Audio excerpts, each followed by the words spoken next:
ও বাবা, আমার মায়ের উপরে তুমি রেগে আসছো তাই না? বলো না। তাহলে বাবা এই জলটা মার মুখের মধ্যে ঢেলে দাও। আরে মা ঘুমিয়ে আছে, মার মুখে জলটা দিয়ে ফেলাও। মা বাবা জল দেয়।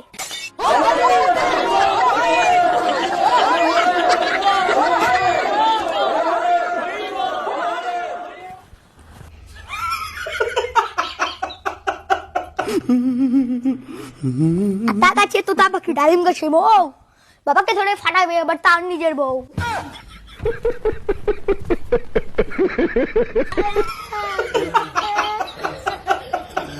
এই বাবু, রাগ করেছো? অন্য কিছু তো ফাটাইনি, শুধু মাথায় তো ফাটাইছি। আমার সোনা বাবু রাগ করে না।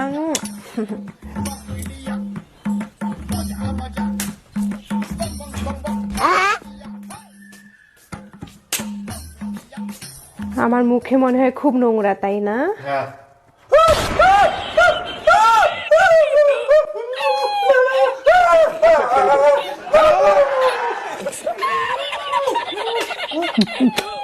ভালো একটা হাউস মায়া।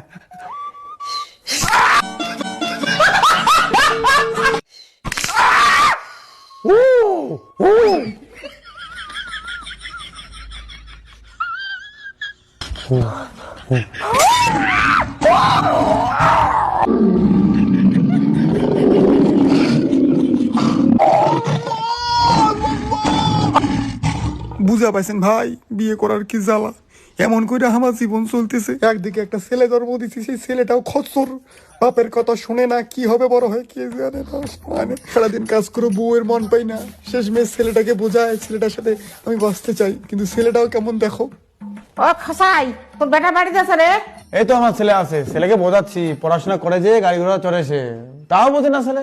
তো 100 টাকা না পাঠিয়ে দিত, খরচা আনি দেন মোর যত।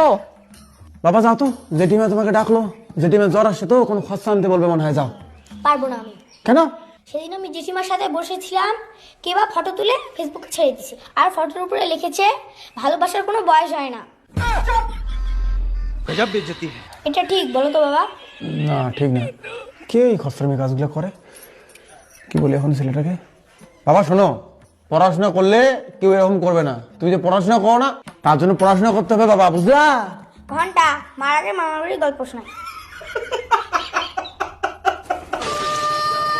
বাবা এটা কি? এটা একটা রোবট, এই বাড়িতে যে মিথ্যা কথা বলবে তাকে ঠাস করে চড় মারবে। কি বলো? যা এখন পড়াশোনা কর, আমি রোবটকে ঘরে নিয়ে যাই। না বাবা, আমি পড়াশোনা করতে পারবো না। কেন পড়াশোনা করতে পারবি না? আমার পেটটা ব্যথা করছে। মিথ্যা কথা বললি তাই তোকে রোবট চড় মারলো। তোর মতো বয়সে না আমি কখনো পড়াশোনা ফাঁকি দিতাম না। দেখলা, তুমিও মিথ্যাবাদী, আর এ তোমার মতো হয়েছে, কারণ এ তোমার ছেলে। তুই সমঝা? এই, তুই কাজ কর, যা।